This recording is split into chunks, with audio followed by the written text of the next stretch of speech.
মানে বিএনপি আরো আওয়ামী লীগের চেয়ে বেশি ক্ষতি করতেছে। জামাতকে একবার দেও, একবার জামাতকে দিয়ে দেখেন জামাতে কি করে।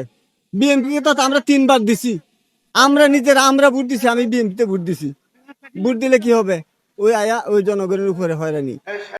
আমার ভোট যাচাই করবো, আমি এত বছর ধরে ভোট দিচ্ছি, আমরা আওয়ামী লীগকেও দিচ্ছি, বিএনপিকেও দিচ্ছি, এখন একবার নতুন করে জামাতকে দিতে। সব দল তো আসছে, বিএনপি তো আরো 3বার আসছে, কিন্তু বলছে একটা, করছে একটা। দেখেন 3 মাসের ভিতরে ওদের আগে যে কথা ছিল, ওদের যে দলের যে একটা ওই ওয়াদা ছিল, সমস্ত ওয়াদা ভুললে যায় ওনারা পেট। এখন আমরা জনগণ মরছি। জামাত কখনো স্বৈরাচার হবে না, কারণ সে ইসলামিক দল, কোরআন হাদিসের আলোকে তারা দেশ চালাবে। এখানে স্বৈরাচারের কোনো কিছু নাই। বিএনপি বিএনপি মানে এটা কোনো ইসলামিক দল না। এই যে বিদ্যুতের দাম বাড়াইছে, গ্যাসের দাম বাড়াইছে, তেলের দাম বাড়াইছে। তো সাধারণ মানুষ, আমরা খেটে খাওয়া মানুষ, আমরা গরিব মানুষ, আমরা দিন আনিয়ে দিন খাই, আমরা এইভাবেই চলতে পারি না। আবার এই সরকার আবার বাড়াইছে, এখন আমাদের উপায়টা কি? জামাত আসলে মনে করেন এক এক দল তো এক এক ভাবে বলে যে আওয়ামী লীগকে বলছে অনেক সুবিধা দিচ্ছে, বিএনপি বলছে আমরা আসলে আরো সুবিধা দেবো। এখন পাটকালে জনগণ মরছে। এখন জামাত একবার আসুক, ওরা বারবার চেষ্টা করছে, সব দল তো আসছে, বিএনপি তো আরো 3বার আসছে, কিন্তু বলছে একটা, করছে একটা। দেখেন 3 মাসের ভিতরে ওদের আগে যে কথা ছিল, ওদের যে দলের যে একটা ওই ওয়াদা ছিল, সমস্ত ওয়াদা ভুললে যায় ওনারা পেট।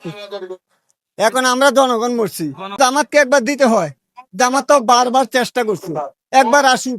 যদি আসলে জামাত যদি জনগণের উপকার করতে না পারে, সেটা জনগণের দাবি আদায় করে নিবে। কিন্তু বিএনপি তো এতবার বললো, এত চেষ্টার পর বিএনপি সব দলে মিলে বিএনপি আসলো, এই 3 মাস পরে ওদের যা ছিল সব পাল্টিয়ে দিচ্ছে। মানে বিএনপি আরো আওয়ামী লীগের চেয়ে বেশি ক্ষতি করতেছে। বিএনপি সরকার স্থায়ী হতে পারবে কিনা সামনে আন্দোলনের ডাকের মাধ্যমে আমরা প্রমাণ করে দেব কোন দল টিকে থাকে। কারণ হইলো ওনারা তো আসার মাত্র বিদ্যুতের দাম বাড়াই দিছে, তেলের দাম বাড়াই দিছে, সবকিছু দাম ঊর্ধ্বগতি করতেছে। মানে এটা মানুষের উপরে যে খেটে খাওয়া মানুষ, গরিব মানুষ, এদের উপরে যে যে চাপটা আসছে।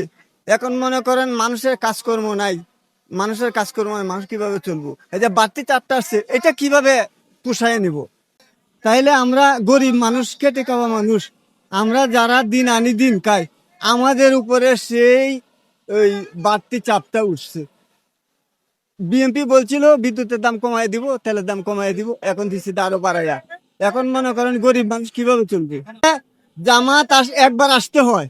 ওরা আজকে কত বছর ধরে ওরা দাবি একবার আসুক। জামাতকে একবার দেও, একবার জামাতকে দিয়ে দেখেন জামাতে কি করে। বিএনপিকে তো আমরা 3বার দিছি, আমরা ভোট দিছি, আমি বিএনপিতে ভোট দিছি। ভোট দিলে কি হবে? ওই আয়া ওই জনগণের উপরে হয়রানি। যে ক্ষমতায় আসে সে স্বৈরাচার। এটার মাধ্যমেও একটু ব্যতিক্রম আছে আমার মতে, যে একবার আসুক, জামাত একবার আসুক।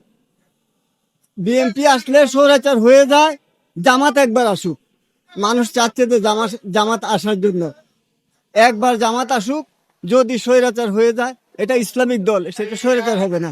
জামাতের স্বৈরাচার হওয়ার কোনো ইয়া নাই। জামাত কখনো স্বৈরাচার হবে না, কারণ সে ইসলামিক দল, কোরআন হাদিসের আলোকে তারা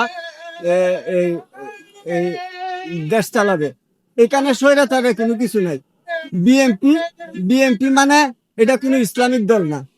আমি বাংলাদেশ জামাত ইসলামের পক্ষে একবার দেখবো, আমার ভোট যাচাই করবো, আমি এত বছর ধরে ভোট দিচ্ছি, আমরা আওয়ামী লীগকেও দিচ্ছি, বিএনপিকেও দিচ্ছি, এখন একবার নতুন করে জামাতকে দিতে।